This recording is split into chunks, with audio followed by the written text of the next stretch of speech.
kicked out my wife and stepdaughter after they tried to exclude my son from our family. I never thought I'd be posting something like this, but here I am. I've been married to my wife, Kelly, for 8 years. I thought we had a solid relationship, a good partnership. She had one daughter from a previous marriage, Ava, and I had one son, Liam, who's 10. From the moment we said, I do, I've done everything in my power to provide a good life for all of us. I'm the one footing the bill for the house, the cars, the vacations, and basically everything else.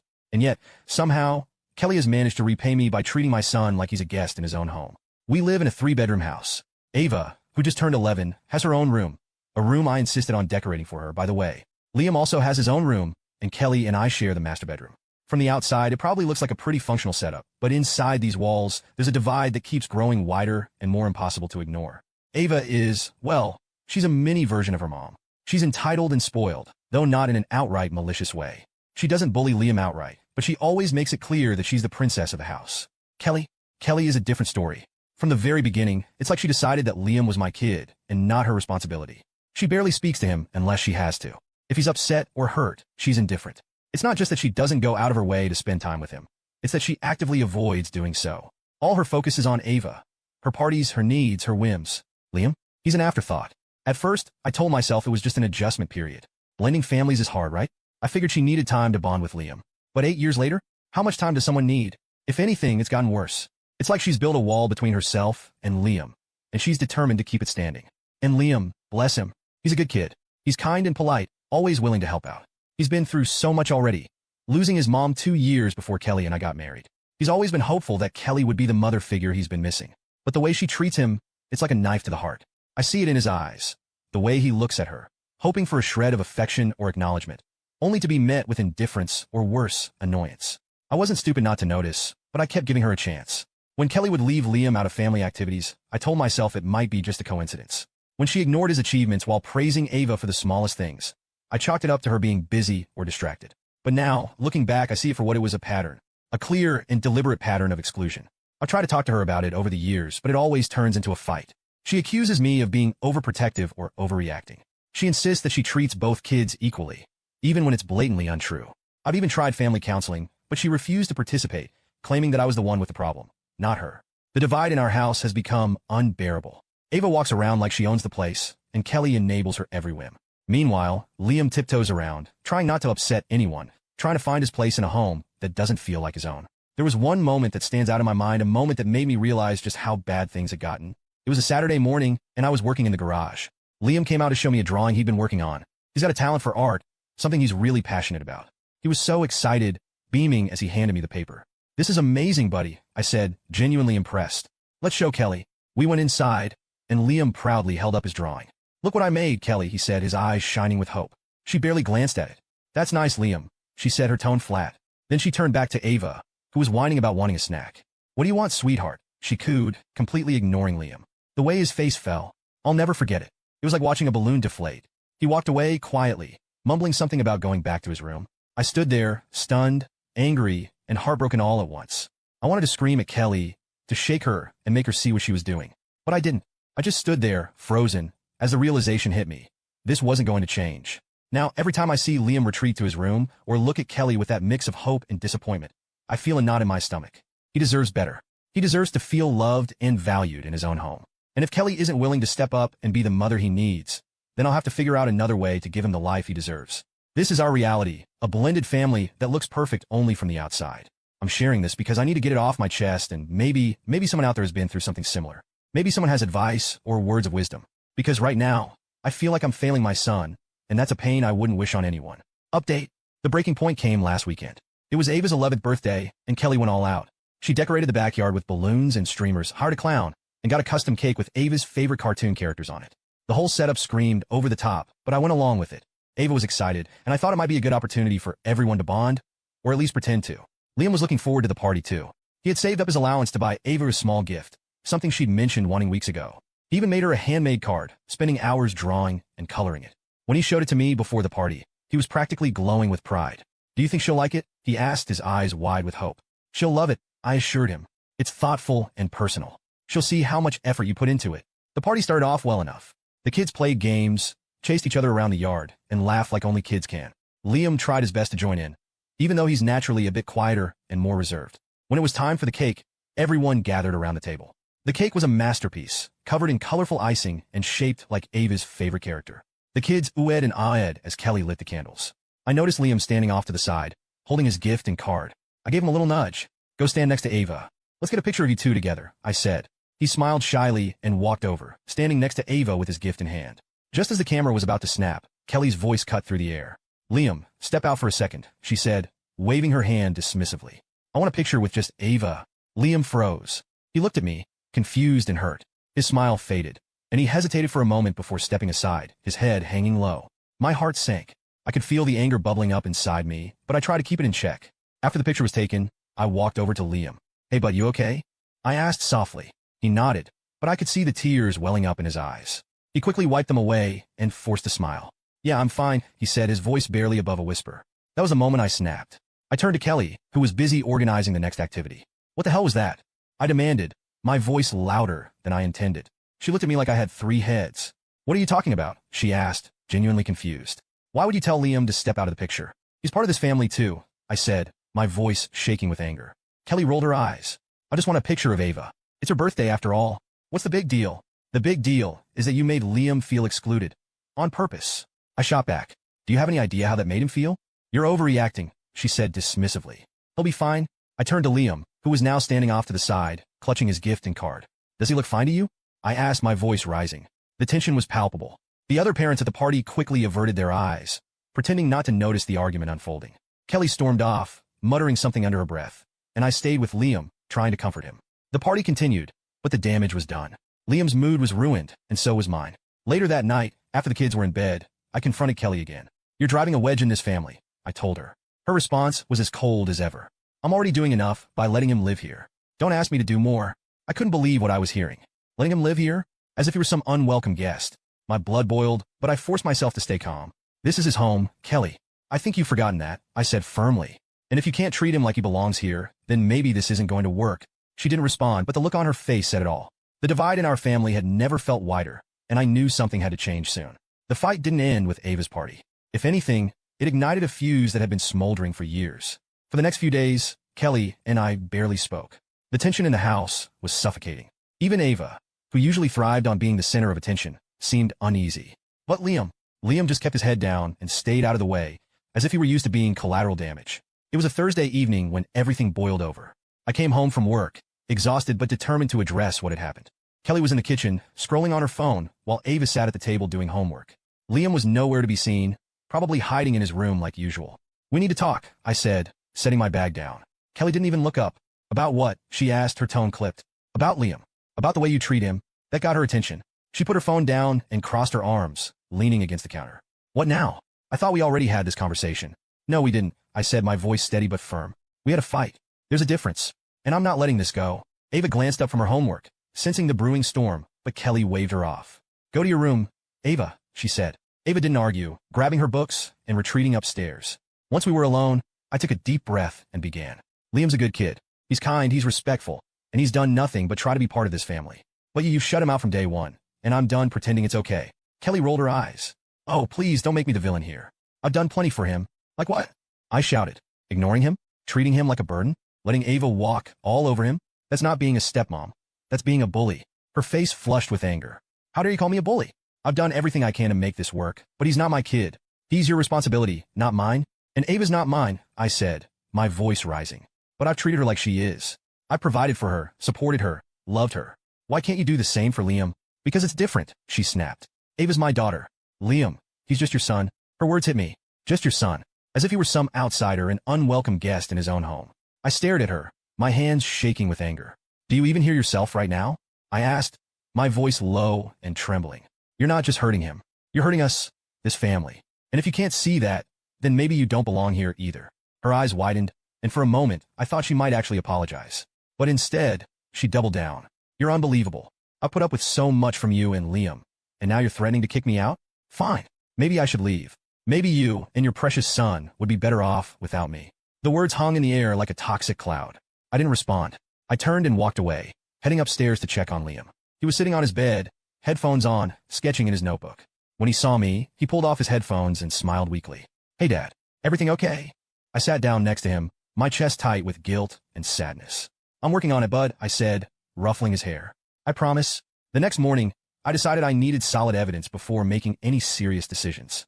I hated the idea of spying in my own home, but I couldn't shake the feeling that there was more going on behind my back. The tension in the house, the way Liam seemed to retreat into himself more every day, it all pointed to something deeper than what I had already seen. I needed to know the truth, not just for my own clarity, but for Liam's sake. The truth would also help me in the divorce process that I'm now seriously considering. So, I ordered a couple of discreet cameras online, the kind small enough to blend into the background without drawing attention. They arrived 2 days later, and I spent the evening carefully installing them in common areas. The living room, the kitchen, and most importantly Liam's room. I took extra care to position them where they would capture the interactions without invading anyone's privacy unnecessarily. For the next week, I reviewed the footage every night after everyone went to bed. At first, the recordings didn't show anything unusual. Liam mostly stayed in his room, reading or sketching. Kelly and Ava went about their routines, and there were no outright conflicts. For a moment, I began to doubt myself, wondering if I was being paranoid or overreacting. But something deep inside told me my doubts were true. Then, on the third day, I found it. The footage began innocuously enough. Liam was in the living room, sitting quietly on the couch with a book in his hands. Ava entered the frame, her posture immediately exuding entitlement. She walked straight up to Liam and snatched the book from his hands without a word. Liam looked up at her, startled, and reached out to take it back. "This isn't your house," Ava hissed, her voice dripping with disdain. "Stop acting like you belong here." She tossed the book across the room, and Liam froze, his face a mixture of confusion and hurt. He got up slowly and walked over to retrieve the book, but before he could pick it up, Kelly entered the room. She looked at the scene, saw Liam reaching for the book, and said coldly, "Leave it, Liam. You don't need to cause trouble." Liam's shoulders slumped, and he turned away without a word. Kelly didn't even glance at Ava, who was smirking triumphantly. My hands clenched in a fist as I watched the scene unfold. This wasn't a misunderstanding or a one-time slip. This was calculated exclusion, and it was coming from both of them. The next incident occurred in the kitchen. Liam had bought a few snacks with his allowance and had neatly stored them in a corner of the pantry. The footage showed Ava rummaging through the pantry, pulling out Liam's snacks and tearing open a bag of chips. Moments later, Liam walked into the kitchen and saw her. He approached her hesitantly, his voice polite but firm. "Ava, those are my snacks. Can you please not eat them?" he asked. Ava's response was immediate and dismissive. "Mom says I can have whatever I want. You don't get to tell me anything." Kelly entered the frame seconds later, holding her phone. She glanced at the scene, her expression indifferent. Ava looked at her and smirked, as if seeking backup. Kelly chuckled and said, "Don't be so selfish, Liam. Sharing won't kill you." Liam looked down, visibly trying to hold back his frustration. He turned and left the kitchen without another word. Ava continued eating, her smugness almost unbearable to watch. My heart broke for Liam, his kindness, his willingness to be respectful, all dismissed like they meant nothing. But the worst moment came the following day. Liam had a favorite hoodie, one that his late mother had given him. It was worn but cherished, a tangible connection to her memory. The footage showed Ava using the hoodie to clean up a spill on the floor. Liam walked into the living room and froze when he saw what she was doing. "Ava, stop," he pleaded, his voice cracking with emotion. "That's my hoodie. It's really important to me." Ava looked at him and laughed. "It's just a stupid hoodie. Get over it." Liam rushed forward to take the hoodie from her, but before he could, Kelly appeared. She surveyed the scene, her lips curving into a faint smirk. "Maybe if you didn't leave your things lying around, this wouldn't happen," she said, her tone cold and mocking. Liam clutched the hoodie to his chest, tears welling up in his eyes as he turned to walk away. Kelly grabbed his arm roughly. "I told you to stop whining, didn't I?" she snapped. "Go to your room before I make you regret it." Liam winced, his small frame recoiling from her grip. He nodded silently and retreated to his room, his shoulders shaking as he clutched the ruined hoodie. Ava's giggles echoed in the background as Kelly turned away, unconcerned. Watching that footage felt like a punch in the face. I had known that things were bad, but this was abuse, plain and simple. The realization was almost too much to bear. That night, I sat in the dark, replaying the scenes in my head. The evidence was undeniable, but so was the pain. I made up my mind. I'm going through with a divorce. This isn't a healthy family for either my son or me, and I need to take action immediately. Update. Hey everyone, it's been a while since my last post, and I've been meaning to update you. Things have escalated, and honestly, I took a long, hard look at the situation with Kelly and Ava, and I realized I couldn't wait any longer to act. So here's what happened. The day I confronted Kelly with the videos was one of the hardest and most liberating moments of my life. I waited until Liam was at school, and Ava was out with a friend. Kelly was in the living room, scrolling on her phone like nothing was wrong. My heart was pounding, but I knew I had to stay calm and stick to the facts. "Kelly," I started, holding the folder where I'd printed screenshots from the footage. "We need to talk. Now." She looked up annoyed.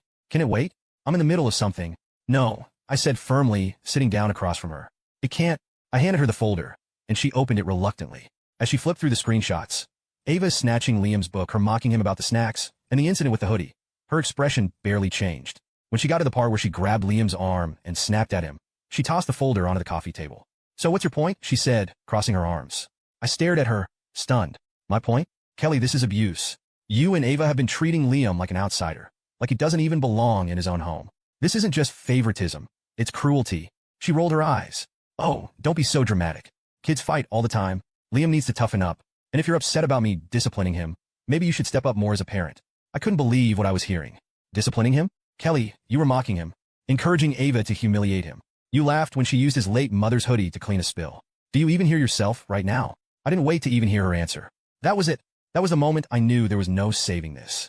Any lingering hope I had that she could change, that she cared about this family, evaporated. I stood up, my hands shaking with anger. "You're done here, Kelly," I said, my voice cold. "You and Ava need to pack your things and leave. Today." She laughed, as if I had just told a joke. "Excuse me? You're kicking us out of my house?" "My house," I corrected her. "I pay the mortgage, the bills, everything. And after what you've done to Liam, you don't deserve to live here." Her expression shifted, her entitlement turning into fury. "You can't just kick us out. Where are we supposed to go?" "That's not my problem," I said. "I'll give you a week to figure it out, but you're not staying here any longer. I've already contacted a lawyer. I'm filing for divorce." She stood up, shouting at me about how unfair I was being, how she'd sacrificed so much for this family. I didn't engage. I just repeated myself. "You have a week. Pack your things. Update." Hey everyone, I'm back with another update. I've been meaning to write this for a while, but life has been chaotic since I started the divorce process.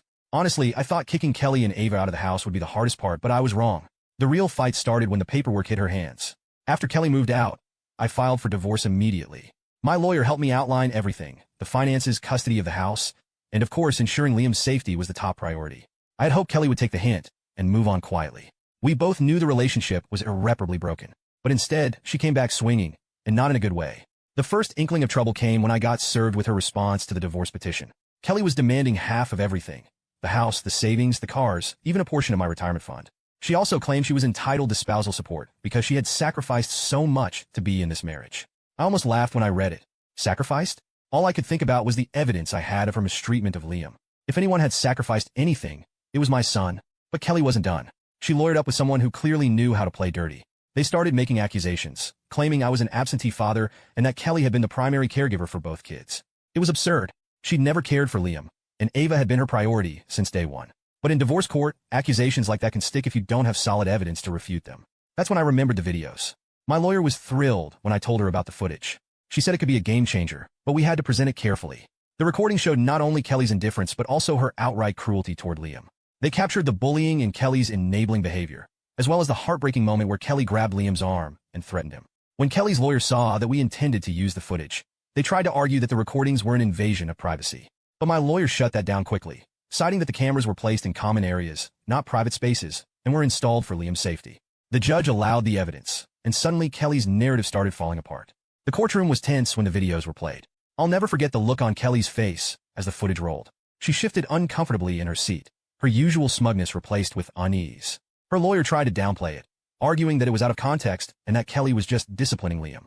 But there was no way to sugarcoat the way she laughed when Ava humiliated him or how coldly she dismissed his pleas. The judge didn't buy it. In fact, they seemed disgusted by what they saw. I could feel the tide turning in my favor. Kelly didn't take it well. After that hearing, she doubled down on making my life as difficult as possible. She started spreading rumors, telling anyone who would listen that I was the abusive one and that I had brainwashed Liam against her. Some of her family members even reached out to me, accusing me of being heartless for breaking up the family. It was infuriating, but I kept my head down and focused on the legal process. The financial battle was the next hurdle. Kelly was still pushing for half of everything, despite the fact that she had never contributed financially to the household. Her lawyer argued that she deserved spousal support because she had been dependent on me during our marriage. My lawyer countered with the videos, showing that Kelly's behavior had contributed to the breakdown of the marriage and that she had failed to fulfill even the basic duties of a partner and stepmother.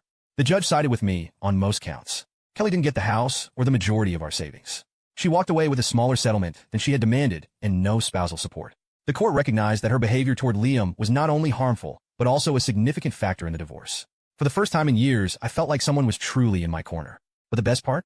Liam is safe now. The court granted me full custody of him, which means Kelly has no legal claim to him or the house. That was my biggest fear, that she would somehow try to use Liam as leverage, even though she had never cared about him. Now, she can't hurt him anymore. Thank you to everyone who encouraged me to take that first step. Your advice and support gave me the courage to do what needed to be done. If you're out there reading this and feeling trapped in a toxic situation, Please know that there's a way out. It won't be easy, but it will be worth it. Liam and I are proof of that. Update. Hey everyone, I'm back with an update. Let's hope it's the last one, and you and I stop hearing about Kelly ever again. A few weeks after the divorce was finalized, I started hearing rumblings through mutual acquaintances and even a few nosy neighbors. Apparently, Kelly wasn't doing so well living with her sister. Initially, I didn't pay much attention. I was focused on moving forward with my life and helping Liam adjust to our new normal. But then Kelly started reaching out. It started with a few texts. At first, they seemed innocent enough, basic questions about Ava's schoolwork or her belongings that were still at the house. I responded politely, keeping things short and professional. But it didn't take long for the tone of her messages to shift. The texts started coming more frequently, and they weren't just about Ava anymore. Kelly began reminiscing about our marriage, saying things like, "I didn't realize how good I had it, and I missed the life we had together." I ignored most of these messages. But then came the emails. In one particularly long email, Kelly poured her heart out, or at least that's what she wanted me to believe. She wrote about how hard things had been since the divorce, how her sister was impossible to live with, and how Ava was struggling in school because of all the changes. She even tried to tug at my heartstrings, claiming that Ava missed me and Liam and wanted to see us again. It was an obvious attempt to guilt me, but I wasn't buying it. From what I'd heard, Kelly's sister wasn't thrilled about having 2 new house guests. Kelly had always been high maintenance, and now that she didn't have me as a financial safety net, the cracks in her life were starting to show. She'd never had to budget or worry about bills before, and apparently, the reality of living without a provider was hitting her hard. Ava, meanwhile, wasn't adjusting well to the lack of luxury she'd grown accustomed to. The constant tension in their new living arrangement was clearly taking a toll, but that wasn't my problem anymore. One evening, Kelly called me. I stared at the screen for a moment before declining the call. Seconds later, she texted, "Can we please talk, just for a few minutes?" Against my better judgment, I decided to reply. "What do you want, Kelly?" Her response came almost immediately. "I just want to apologize. I've been thinking a lot about everything, and I realize now how much I took for granted. I made mistakes, and I want to make things right." I stared at the message, my jaw tightening. This wasn't about making things right. This was about her realizing she couldn't handle the life she had created for herself. I decided to call her bluff. "What exactly do you want to make right?" I replied, "The way you treated Liam? The way you let Ava bully him? Or is this just about the fact that you don't have someone footing the bill for you anymore?" Her reply was defensive. "That's not fair. I know I wasn't perfect, but I did the best I could. I miss the life we had. Don't you?" I didn't even bother responding. Instead, I blocked her number. It was clear that she hadn't truly changed. She was just desperate. Desperate for the comfort and stability she had lost, and likely desperate for someone to shoulder her responsibilities again. But I wasn't going to be that person anymore. Over the next few days, Kelly tried other ways to get in contact. She emailed me from a different address, showed up at Liam's school claiming she wanted to check on him, and even sent a message through one of her friends. Each time I shut it down, I made it clear that we were done, that she had made her choices and would have to live with them. Now, a few months later, Kelly's attempts to reconcile have slowed down, though I wouldn't be surprised if she tried again. From what I've heard, she's still struggling, bouncing between jobs and relying heavily on her sister. Ava is reportedly acting out, which doesn't surprise me considering how she was raised. As much as I feel sorry for them, I know it's not my place to fix their lives. My priority is Liam and making sure he grows up in a loving, stable environment. To anyone reading this who might be in a similar situation, let me say this. People like Kelly rarely change. They might realize what they've lost, but that doesn't mean they're ready to take accountability or truly make amends. Thanks to y'all for following along with my story. Your comments helped me a lot throughout the past period.